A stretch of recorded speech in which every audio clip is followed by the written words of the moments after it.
Hi there, yep, the great and glorious Nick Dutch yet again. Just a very quick video about some more of my experiences and how they would relate to yourself, your life, and maybe even some things which are happening in your life today. However, don't jump to too many conclusions. Allow me to finish my story before you jump to your conclusions as to whether this is relevant to you or not, okay? Many years ago, I'd become a neophyte or a newcomer to Wicca. And I joined this particular coven, and I was being taught about, the 8 fire festivals, some of the ritual tools, use of the altars and candles, and of course about the elements of earth, air, fire, and water. When I was told about these, I was told to write down, all the nice things about earth, namely it's there because we can make things out of the stones, and caves can shelter us from the rain, and other things like that. And air is what we breathe. It stands for communication and wisdom. Fire heats our food and warms us. And water, of course, nourishes our body because we need water. It's good, it's all very nice stuff.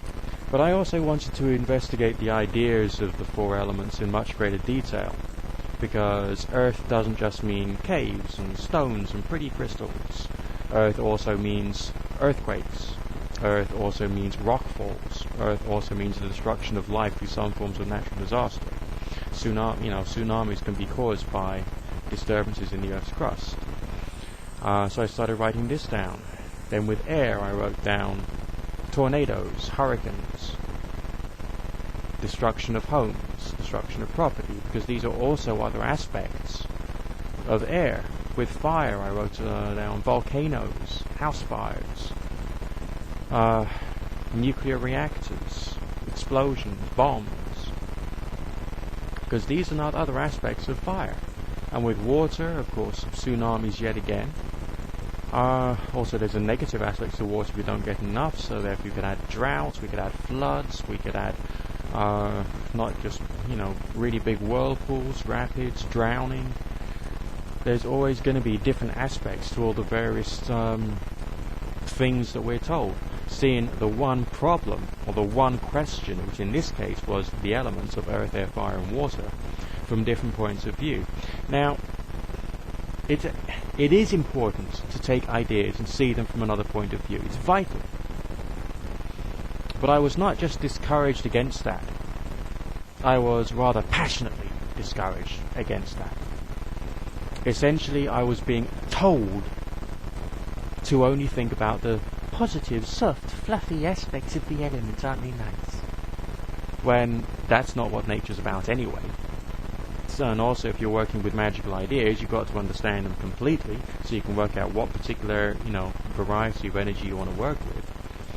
And I was told off for being a dark character, evil, as if, I myself was someone who should be persecuted because I was thinking for myself.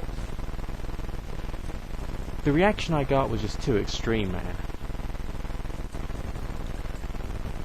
So, what I discovered there is it doesn't really matter which religion you're in.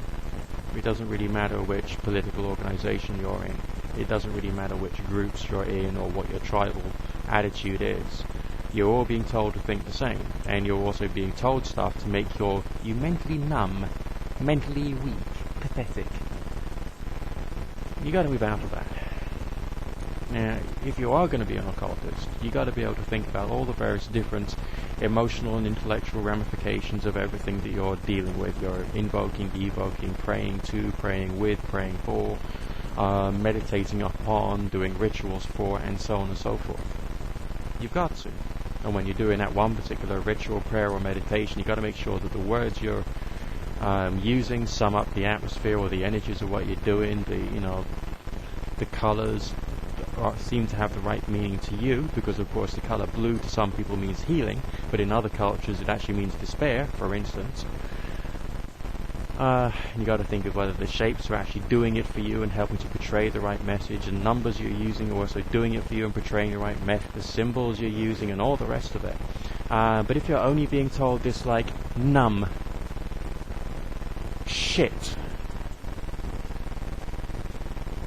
You're having your ability cut out of you, just like a kitten who's just had his testicles removed, okay? It's that bad. Now I want you to take that level of thinking, that level of, okay, here's a solution, let's try and tackle it from all kinds of different angles, into your understanding of the things you're taught in education. Okay, in education, you got to pass your exams. To do that, you got to regurgitate the right variety of messages, and only show a certain quality of thought, just to show them, to prove to your teacher that you're thinking the way that your teacher wants you to think, so that you can pass. But don't let that be the only way. Don't let that be the only message. Alright? Take the ideas, challenge them intellectually. You don't have to act upon them, but you got to know where you're coming from. You got to know what you're thinking about. Let's say you're watching some guy on a documentary program. Think to yourself, who's paying him? Why has he got this theory? He might have evidence for it, but as you know from watching certain videos on YouTube, some people say they've got evidence for a wide variety of different mad stuff. It may not be good enough evidence. The source data may be incorrect. There may be an ulterior motive for that particular portrayal of truth, that regime of truth, as I'm sure you've thought about from a previous video of mine. In many ways, you're being trained to be afraid. You're being trained to be afraid to make you pathetic. Don't let it get to you. Think. And try and see everything from all its different perspectives before you come to any conclusions as to what's real and what's not. And even your conclusion could still have some problems with it. Because you yourself come from a background, you come from a history, you come from a class, you come from a this, that, and the other, which makes you who you are, what you are, and where you are. And even a lot of that could have been designed by somebody else. Think about it.